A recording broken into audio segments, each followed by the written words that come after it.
ഇവിടുത്തെ വിശേഷങ്ങളുടെ പുതിയൊരു എപ്പിസോഡിലേക്ക് എല്ലാവർക്കും സ്വാഗതം. അപ്പോൾ ഇന്ന് നമ്മൾ ക്ലീനിങ് ആണ്. മഴയുടെ പ്രത്യേകത എന്ന് പറഞ്ഞാൽ വേഗം പല സ്ഥലങ്ങളും അഴുക്കാവും, വെള്ളം കെട്ടിക്കിടക്കും, ചെളി കയറും. അതുപോലെ തന്നെ ഇവിടുത്തെയൊക്കെ ഏറ്റവും പ്രത്യേകത എന്ന് പറഞ്ഞാൽ നമ്മുടെ ഈ പറമ്പിൻ്റെ ബാക്ക് വശത്ത് ഒരു തോടുണ്ട്. ഇഴജന്തുക്കൾ കയറി വരിക എന്ന് പറഞ്ഞാൽ ഇവിടെ മിക്കവാറും കയറി വരും. കുറേ കാലങ്ങളായിട്ട് നമ്മുടെ ഇവിടെ ഉണ്ടായിരുന്ന വലിയ വലിയ പറമ്പുകളൊക്കെ മണ്ണൊക്കെ അടിച്ചു പൊക്കി അങ്ങനെയൊക്കെ ചെയ്തതിന് ശേഷം വലിയ ശല്യമില്ല. എന്നാലും പ്രത്യേകിച്ച് മഴയൊക്കെ ആയിരിക്കുമ്പോൾ നമ്മളുടെ ആ തോടും നമ്മുടെ പറമ്പും ഒപ്പം എത്തും. അപ്പോൾ അതുങ്ങൾ കയറി വന്നാൽ അതുങ്ങളെ നമുക്ക് തെറ്റ് പറയാൻ പറ്റത്തില്ല. അതുപോലെ ഇതുപോലെ ചെടികളൊക്കെ കൂടി നിന്നാൽ അതിൻ്റെ ഇടയ്ക്കൊക്കെ വന്ന് കിടക്കും. അപ്പം നമ്മൾ സൂക്ഷിക്കുക, കരുതിയിരിക്കുക എന്നൊക്കെ ഉള്ളതേ ഉള്ളൂ. അല്ലാതെ നമുക്ക് അതുങ്ങളെ ഓടിച്ചു വിടാനോ അല്ല ഉപദ്രവിക്കുക എന്നൊക്കെ പറഞ്ഞാൽ നമ്മൾ തന്നെ ഒരു അവസ്ഥ ഉണ്ടാക്കി കൊടുക്കുന്നതാണല്ലോ. അപ്പം അതുകൊണ്ടാണ് ഇന്നത്തെ മെയിനായിട്ട് ഇങ്ങനെ ക്ലീൻ ചെയ്യാമെന്ന് വിചാരിച്ചത്. നമ്മൾ ഈ വെയിലുള്ള സമയത്ത് നമ്മുടെ ഗാർഡൻ സെറ്റ് ചെയ്ത സമയത്ത് കുറേ ഇങ്ങനെ ബുഷിയായിട്ട് നിൽക്കുന്ന എൻ്റെ കുറച്ച് ചെടികൾ നമ്മൾ ആ കോർണറിലായിരുന്നല്ലോ സെറ്റ് ചെയ്ത് വെച്ചിരുന്നത്. അപ്പോൾ കുഞ്ഞൊക്കെ ഉണ്ട്. അപ്പം അങ്ങനെ അതിൻ്റെ ആ കോർണർ ഭാഗങ്ങളിലാണ് ഇതുപോലത്തെ സാധനങ്ങൾക്ക് വന്ന് കിടക്കാനും താല്പര്യം. അതുകൊണ്ട് ആ കോർണർ വൃത്തിയാക്കുക എന്നുള്ളതായിരുന്നു മെയിൻ. അങ്ങനെ കോർണർ വൃത്തിയാക്കാൻ എടുത്തപ്പോൾ ഞാൻ വിചാരിച്ചതിലും കൂടുതൽ ചെളി അടിഞ്ഞിട്ടുണ്ട്. അപ്പം ഞാൻ വിചാരിച്ചു എന്നാൽ പിന്നെ മൊത്തം ഒന്ന് കഴുകി വിട്ടേക്കാമെന്ന്. അതുകൊണ്ട് പറ്റുന്ന പോലെ, കാരണം മഴയില്ലാത്തൊരു സമയം എന്ന് പറഞ്ഞാൽ ഇപ്പോൾ ഇവിടെ ഷോർട്ട് പീരീഡാണ്. നമുക്ക് കുറച്ച് സമയം കിട്ടത്തുള്ളൂ. നമ്മളിത് എടുത്ത് പെറുക്കി മാറ്റുമ്പോൾ തന്നെ കാറ്റൊക്കെ അടിച്ചു തുടങ്ങി. അങ്ങനെ ആ മഴയില്ലാതെ നിന്നൊരു ചെറിയ സമയം കൊണ്ട് വേഗം ഒരു തട്ടിക്കൂട്ട് ക്ലീനിങ് പരിപാടിയായിരുന്നു. മെയിനായിട്ടും സോപ്പിട്ട് അവിടെ എല്ലാം ക്ലീൻ ആക്കുക എന്നുള്ളത് തന്നെയായിരുന്നു. അങ്ങനെ അതെല്ലാം ചെയ്ത് ആ സ്റ്റാൻഡൊക്കെ ഒന്ന് കഴുകിയൊക്കെ എടുത്ത് വീണ്ടും റീഅറേഞ്ച് ചെയ്തു. മെയിനായിട്ട് ഞാൻ പിന്നെ വേറൊരു കാര്യം ചെയ്തതെന്ന് പറഞ്ഞാൽ, ചില ചെടികൾ മഴയത്ത് നിന്നാൽ അത് വേഗം ചീത്തയായി പോകും. അപ്പം നമ്മൾ ഒത്തിരി കഷ്ടപ്പെട്ടൊക്കെ നമ്മൾ ഒരുമാതിരി ആക്കിയെടുത്ത ചെടികൾ വേഗം ചീത്തയായി പോകുമ്പോൾ നമുക്ക് ഭയങ്കര സങ്കടമാവും. അപ്പം അതൊഴിവാക്കാൻ വേണ്ടിയിട്ടും ഈ ഭാഗത്തൊക്കെ ഷെയ്ഡുണ്ട് കേട്ടോ. അപ്പം അങ്ങനെ ഷെയ്ഡിലേക്ക് വെക്കാമെന്നൊരു പ്ലാനുണ്ട്. അങ്ങനെ വൃത്തിയാക്കിക്കൊണ്ടിരുന്നപ്പോഴാണ് ഗൈസ് ഇത് കണ്ടോ, ഇത് ഞാൻ കരുതി ഇരുതലമൂരിയാന്ന്. ഇത് ഇരുതലമൂരിയാണോ അതോ എന്ന് പറഞ്ഞാൽ പാമ്പാണോ അതോ എർത്ത് വേം ആണോന്ന് മണ്ണിരയാണോന്ന് എനിക്ക് നിശ്ചയമില്ല. ഗൂഗിൾ ലെൻസ് അടിച്ചു നോക്കിയപ്പോഴത്തേക്കും ഇത് മണ്ണിരയാണ് എന്നാണ് ഗൂഗിൾ ലെൻസ് പറയുന്നത്. അമ്മ പറയുന്നു ഇരുതലമൂരിയുടെ കുഞ്ഞാന്ന്. ഇപ്പം ഇതിനകത്ത് ഏതാണ് ശരി ഏതാണ് തെറ്റെന്നൊന്നും അറിയത്തില്ല.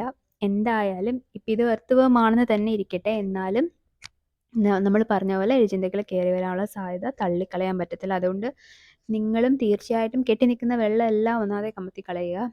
പിന്നെ പാത്രങ്ങളൊക്കെ ഇങ്ങനെ തുറന്നിരിക്കുന്നതൊക്കെ കമത്തി വെക്കുക. പിന്നെ ഇതുപോലെ കൂടി നിൽക്കുന്ന പുല്ലുള്ള സ്ഥലങ്ങളൊക്കെ വേഗം തന്നെ ഒന്ന്, ഇപ്പം തുടങ്ങിയിട്ടില്ലേ ഉള്ളൂ, അപ്പം ഇപ്പം തന്നെ ഒന്ന് വൃത്തിയാക്കിയൊക്കെ ഇടുക, തെളിച്ചൊക്കെ ഇടുക. പ്രത്യേകിച്ച് കുട്ടികളുള്ള വീടുകളിൽ അങ്ങനെ എന്തായാലും ചെയ്യണം കേട്ടോ.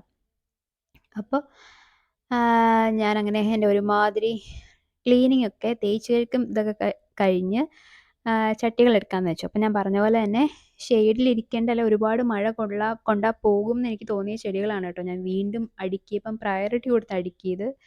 പിന്നെ ആ കാട് പോലെ നിന്ന ചെടികളൊക്കെ സൈഡിലേക്ക് മാറ്റി വെച്ചു. മഴയാണെന്ന് കരുതി നമ്മൾ ഗാർഡനിങ് ഒന്നും ചെയ്യാണ്ട് വീട്ടിനകത്തേക്ക് ഒതുങ്ങിക്കൊണ്ട് ആവശ്യമൊന്നുമില്ല. ഇതുപോലെ ഈ പച്ചപ്പ് ഇഷ്ടപ്പെടുന്നവരുടെ പ്രത്യേകത എന്ന് പറഞ്ഞാൽ മഴയൊന്ന് മാറുമ്പോഴേ അവർ ചാടി പുറത്തിറങ്ങും. ഞാനൊക്കെ അങ്ങനെയാണ് കേട്ടോ. ഇപ്പം എൻ്റെ പച്ചക്കറികളുടെയൊക്കെ അവസ്ഥ കാണണം, ഭയങ്കരമായിട്ട് സങ്കടം വരും. പ്രത്യേകിച്ച് മത്തങ്ങയൊന്നും ഇല്ല, താഴെ വീണ് അടിഞ്ഞൊരു പരുവത്തിലായി. പിന്നെ മത്തങ്ങ ആയി വരുന്നൊരു സ്റ്റേജായിരുന്നു. അപ്പോൾ അതിൻ്റെ പൂവൊക്കെ കൊഴിഞ്ഞു പോയി. ഞാൻ അടുത്ത ദിവസം അത് കാണിച്ചു തരാം കേട്ടോ. കണ്ടാൽ നമുക്ക് കരച്ചിൽ വരും. പിന്നെ കുക്കുമ്പറൊക്കെ ആണെങ്കിലും ഒക്കെ മഴയത്തിരുന്നാൽ പോകുന്ന കുറേ ചെടികളുണ്ട്. അതൊക്കെ ഏകദേശം തീരുമാനമായിട്ടുണ്ട്. പച്ചക്കറികളും ഒക്കെ അതെ. നമ്മളിവിടെ വെള്ളം കയറും കേട്ടോ. അപ്പോൾ നമുക്കൊന്നും ഭയങ്കരമായിട്ടല്ല, പക്ഷെ പറമ്പിൽ കയറും. വീടിൻ്റെ അങ്ങോട്ടൊന്നും വരത്തില്ല. എന്നാലും നമുക്കപ്പോൾ പറമ്പിൽ നട്ടേക്കുന്ന കുറേ കാര്യങ്ങളൊക്കെ അതിനൊക്കെ പ്രശ്നം തന്നെയാണ്. അങ്ങനെ ഇതുണ്ടോ അപ്പം പിന്നെ കൊതുക്. ഞാനിപ്പോൾ ആ ചെടികൾ കുറേ കൂട്ടി വെച്ചിരുന്ന ആ കോർണറിൽ ഭയങ്കര കൊതുകായിരുന്നു. ഞാൻ അത് മാറ്റിയപ്പോൾ അതുകൊണ്ട് എന്തായാലും മാറ്റാൻ തീരുമാനിച്ചു. ഇടയ്ക്ക് ഇങ്ങനെ ഒന്ന് ക്ലീൻ ചെയ്യുന്നത് നല്ലതാണ്. പിന്നെ ചെടിച്ചട്ടികളിൽ വെള്ളം കെട്ടി നിൽക്കാതെ പ്രത്യേകം ശ്രദ്ധിക്കണം കേട്ടോ. അങ്ങനെ കെട്ടി നിൽക്കുന്നുണ്ടെങ്കിൽ നിങ്ങൾ കമത്തി കളയണം. പിന്നെ ചെയ്യാവുന്നൊരു കാര്യമാണ് വെളുത്തുള്ളി ചതച്ച് വെള്ളത്തിനകത്ത് കലക്കിയിട്ട് ഇതുപോലെയുള്ള സ്ഥലങ്ങളിലൊന്ന് സ്പ്രേ ചെയ്ത് കൊടുക്കുമോ.